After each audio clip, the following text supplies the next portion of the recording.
Have you ever imagined a world where the greatest digital war in history wasn't fought with, nuclear weapons or complex negotiations, but with terrible microphones and spotty internet connections? Welcome in, everyone. Let's dive straight into this. Picture this: global superpowers, intense ideological divides, the fate of the entire world hanging in the balance. But instead of red telephones and top-secret summits, the entire geopolitical struggle goes down in Discord voice channels and direct messages. Today, we're exploring an incredibly fascinating alternate history concept from the chat history archives. We're looking at a foundational document from a scenario literally titled, "What if the Cold War happened in Discord?"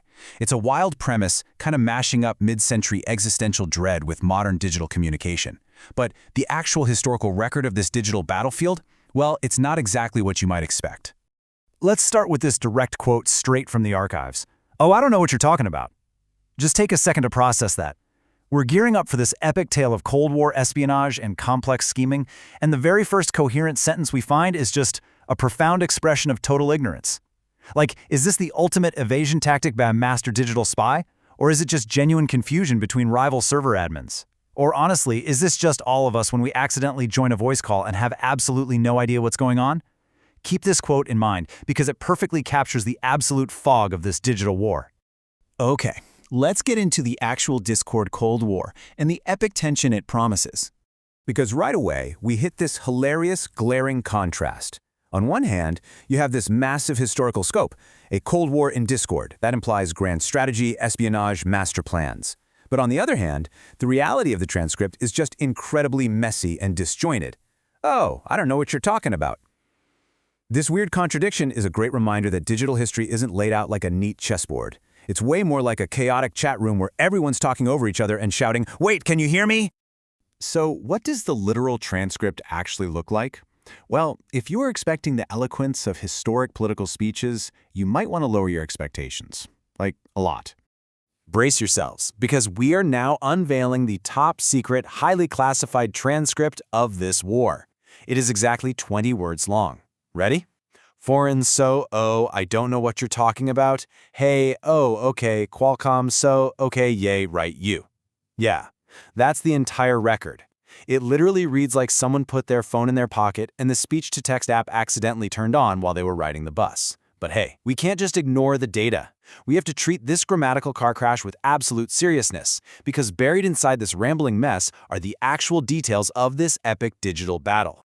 Let's look at the very first word here, foreign. Now, in the world of automated transcription, this just means the system heard a sound it simply couldn't process. Was this a genuine language barrier between two international factions in a bitter war? Or was someone just loudly crunching on potato chips right next to the mic, and it totally confused the AI? Either way, the very first casualty in this Cold War was shared understanding itself. The interaction literally kicks off with a complete failure to process information. We need to break down these chaotic audio artifacts to figure out what was really happening here. If we systematically unpack this weird text, we can actually sort it into 3 distinct categories. First up, we've got expressions of confusion, specifically, "I don't know." Second, there's a very specific technology mention, the only proper noun in the whole thing, Qualcomm. And third, we have these expressions of agreement or celebration, like okay and yay. Notice how wild this whiplash is? The interaction swings from total confusion, abruptly pivots to a niche tech company, and then lands on this weird sudden celebration. These clashing emotions are honestly the key to the whole puzzle. Now we absolutely have to talk about the center of gravity in this text. The sudden, completely unexplained drop of the word Qualcomm right in the middle of these fragmented sentences. Qualcomm is a multi-billion-dollar tech giant that makes semiconductors and wireless tech.